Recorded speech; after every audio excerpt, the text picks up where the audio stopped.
ರೈತರೊಬ್ಬರಿಗೆ ವಂಚಿಸಿ ಅವರ ಬ್ಯಾಂಕ್ ಖಾತೆಯಿಂದ 90,000 ಹಣವನ್ನು ಅಕ್ರಮವಾಗಿ ತೆಗೆದುಕೊಂಡಿರುವ ಘಟನೆ ಹಾಸನ ಜಿಲ್ಲೆಯ ಅರಸೀಕೆರೆ ತಾಲ್ಲೂಕಿನಲ್ಲಿ ನಡೆದಿದೆ. ತಾಲ್ಲೂಕಿನ ಮುದುಡಿ ತಾಂಡ್ಯ ಗ್ರಾಮದ ಶಂಕರನಾಯ್ಕ ಎಂಬುವರೇ ಹಣವನ್ನು ಕಳೆದುಕೊಂಡಿದ್ದು, ಪ್ರಕರಣ ತಡವಾಗಿ ಬೆಳಕಿಗೆ ಬಂದಿದೆ.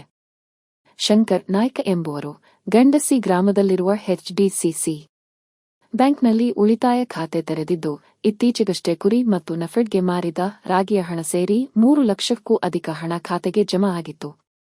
ಖಾತೆಯಲ್ಲಿ ಹಣ ಜಮೆಯಾಗಿದೆಯಾ ಎಂದು ಪರೀಕ್ಷಿಸಲು ತಮ್ಮ ಗಂಡಸಿ ಎಸ್ಬಿಎಂ ಬ್ಯಾಂಕ್ನ ಎಟಿಎಂ ಕೇಂದ್ರದಲ್ಲಿ ಚೆಕ್ ಮಾಡಲು ಬಂದ ವೇಳೆ ಹಣ ತೆಗೆಯಲು ಬರದೇ ಇರುವುದರಿಂದ ಎಟಿಎಂ ಸಮೀಪಕ್ಕೆ ಬಂದ ವ್ಯಕ್ತಿಯೊಬ್ಬರಿಗೆ ಹಣವನ್ನು ತೆಗೆದುಕೊಡುವಂತೆ ತಮ್ಮ ಎಟಿಎಂ ಮತ್ತು ಗೌಪ್ಯ ಸಂಖ್ಯೆಯನ್ನು ನೀಡಿದ್ದು, ಬಳಿಕ ಆ ವ್ಯಕ್ತಿ ರೈತರೊಬ್ಬರ ಎಟಿಎಂ ಕಾರ್ಡ್ ಅದಲು ಬದಲು ಮಾಡಿ ಸ್ವಲ್ಪ ಸಮಯದ ಬಳಿಕ ಮೇ 8ರಂದು ಖಾತೆಯಿಂದ 30,000, 9ರಂದು 30,000 ಹಾಗೂ ಮೇ 13ರಂದು 30,000 ಹಣವನ್ನು ಎಟಿಎಂನಿಂದ ಅಕ್ರಮವಾಗಿ ಡ್ರಾ ಮಾಡಿಕೊಂಡಿದ್ದಾನೆ.